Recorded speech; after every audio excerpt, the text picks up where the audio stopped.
خردسالیام همه حیوان‌های خانه ما رام بودند. اگر بگاه میشد مالها نمی آمد، من یک بار نامش رو می گرفتم، البته آن دوان تا خانه ما آمده می رسید.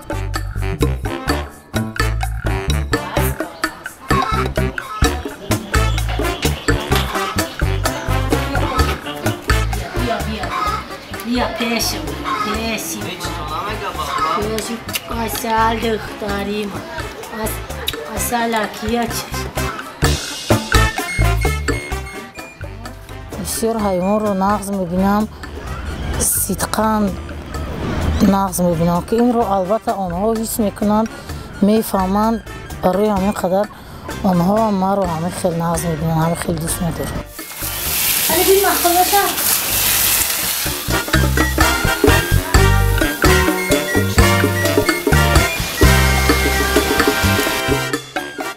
چند کس کارمند آمدند، با کار قبول کردیم، نمیمونند، هیچ وقت اجازت نمیدن، حس میکنند دست من وقت شاگردی من دستش رو میمونند، حس میکنند علاقه وای بیگناه است.